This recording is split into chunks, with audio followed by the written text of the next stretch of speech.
अस्सलाम वालेकुम व्यूअर्स, आप देख रहे हैं हमारा चैनल रिच पाकिस्तान और मैं हूं आपका मेजबान अब्दुर्रहमान।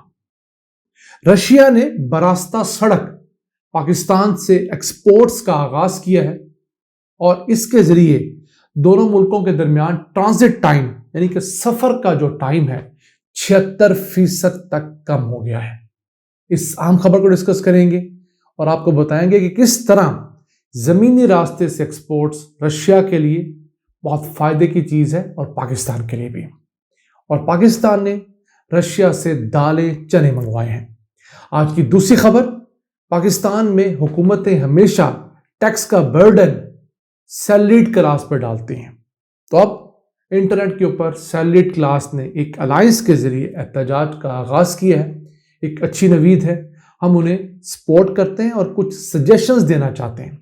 ऐसे तनख्वाहदार लोग जिन बेचारों की कोई यूनियन नहीं है और इसी वजह से वो हुकूमत को ब्लैकमेल करके टैक्स नेट से नहीं बच पाते, जबकि दूसरी तरफ हम देखते हैं ताजर हैं, प्रॉपर डीलर्स हैं, हमारे बड़े बड़े जागीरदार हैं, उनके स्ट्रॉन्ग अलायंसेस हैं और हमेशा टैक्स नेट से बड़ी हद तक बचे रहते हैं।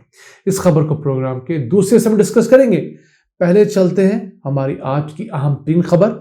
रूस ने 2 कार्गो कंटेनर्स भेजे हैं बरास्ता सड़क, जो कि उज्बेकिस्तान और अफगानिस्तान के रास्ते पाकिस्तान आए हैं।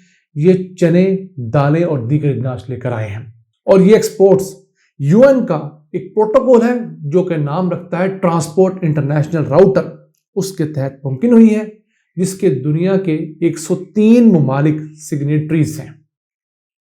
इस प्रोटोकॉल पर साइन करने वाले ममालिक के दरमियान ये तय होता है कि एक कंटेनर जिस मुल्क से चलेगा सिर्फ वहां पर चेक होगा, दरमियान में आने वाले तमाम ममालिक में वो सिर्फ क्लियरेंस लेता रहेगा, खुलेगा नहीं, डॉक्यूमेंटेशन दिखाता रहेगा और जिस मुल्क में जाकर उसने उतरना है, जहां कंज्यूम होनी चीजें, वहां पर जाकर कंटेनर दोबारा खुलेगा। इसके जरिए बहुत सारा कस्टम का क्लियरेंस का टाइम बचता है। तो अभी जो कंटेनर पाकिस्तान आए हैं ये रूस से चले, दरमियान में उज्बेकिस्तान में नहीं खुले, अफगानिस्तान में नहीं खुले, पाकिस्तान आके खुले हैं। तो पाकिस्तान ने 2021 में पहली मरतबा इसी TIR कन्वेंशन के तहत आम एक्सपोर्ट किए थे, तो 76% टाइम कम हो गया है बरास्ता सड़क, क्योंकि यहां से सफर कम है। अगर आप बरास्ता समंदर जाते हैं तो आपको 1 महीने का टाइम लगता है रशियन पोर्ट पर पहुंचते पहुंचते, कराची पोर्ट से। तो कहां 1 महीना और कहां 7 दिन जो इस दफा लगे हैं। ये 76% कमी ना सिर्फ टाइम के अंदर बल्कि कॉस्ट के अंदर बहुत बड़ा मेजर फैक्टर रखते हैं। और फिर ऐसी बहुत सारी अनाज जो पाकिस्तान नॉर्मली एक्सपोर्ट करता है, जैसे हमारे यहाँ से फ्रूट्स और सब्जियां एक्सपोर्ट होती हैं, वो रास्ते में ख़राब होती थी, तो बहुत हद तक महफूज रह सकेंगी। अब ये एक रास्ता खुला है, इसके बाद बहुत बड़ा पोटेंशियल है। किस तरह? मैं तारीख से आपको मिसाल देना चाहता हूँ। जब हिजरत हुई तो जो सहाबा किराम मक्का से मदीना आए, उनमें एक बहुत बड़े ताजर हजरत अब्दुर्रहमान बिन औफ भी थे।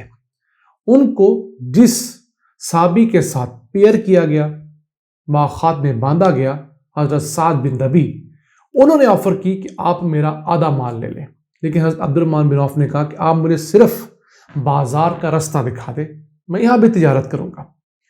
पहले दिन बाजार गए, तेल घी का काम किया और जब शाम को घर लौटे तो उनके पास बचत के तौर पर थोड़ा सा घी और पनीर था। ताजर को सिर्फ एक रास्ता चाहिए होता है, उसको 1-2 लिंक्स दरकार होते हैं, वो अपना तमाम का तमाम नेटवर्क वहीं बना लेता है। तो रशिया को पाकिस्तान ने 76 साल बाद एक ऐसा रूट दिया है कि जिसके जरिए वो हमारी बंदरगाह तक आ सकता है और यहां से दुनिया भर में एक्सपोर्ट्स कर सकता है। और ये जो यूएन का कन्वेंशन है TIR, इसके तहत आप स्क्रीन पर देख सकते हैं तकरीबन 70-80% ममालिक जो ब्लू रंग के अंदर हैं वो अटैच्ड हैं, यानी कि इन मुल्कों में भिजवाया जाने वाला कोई भी सामान खुले बगैर तेजी से पहुंच सकेगा। अब रशिया को पाकिस्तान चावल, अद्वियात, स्पोर्ट्स गुड्स और इसके अलावा जो सर्जिकल आइटम्स है बड़ी मिकदार में एक्सपोर्ट कर सकता है।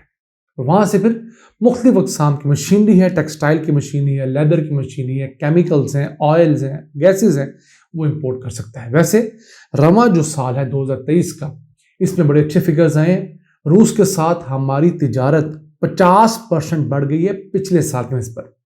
पिछले साल की निस्बत आज साल 5 माह के दौरान ये $760 मिलियन हो गई है, 50% का इंक्रीज, यानी कि पिछले साल की निस्बत 50% का इंक्रीज है।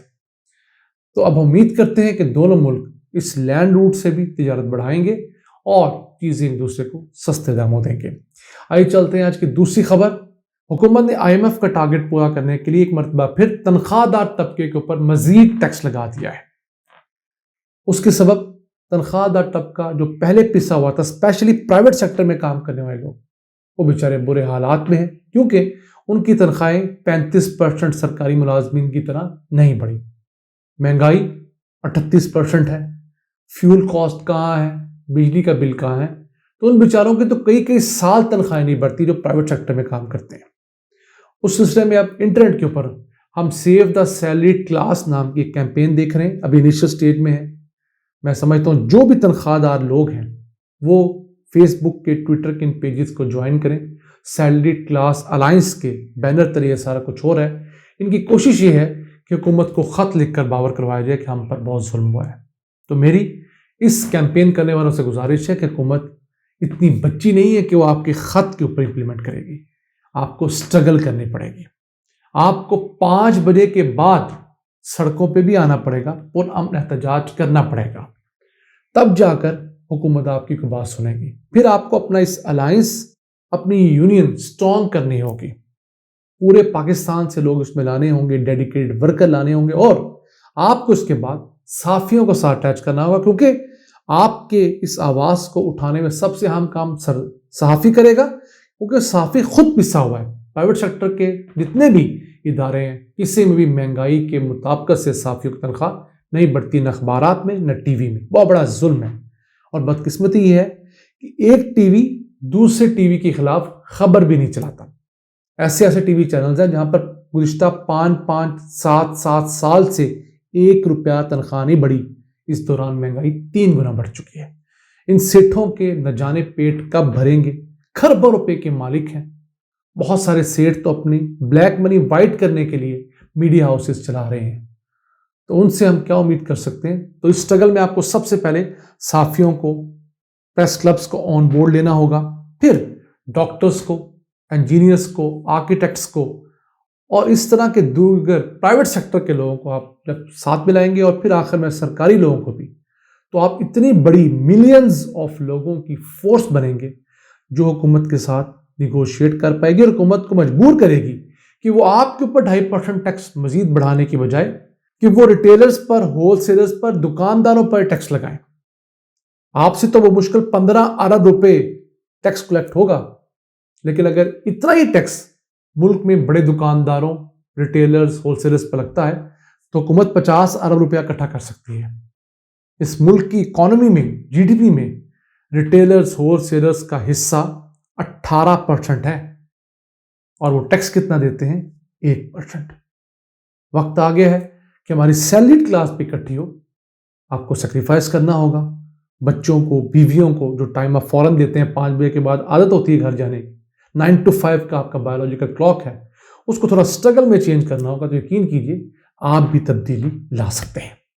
नाज़रीन, ये था आज का एपिसोड। हमें उम्मीद है आपको पसंद आया होगा। अपनी सजेशंस, आरा से हमें आगाह रखा करें। अपने मेज़बान अब्दुर्रहमान को इजाज़त दीजिए। अल्लाह ने के बाद।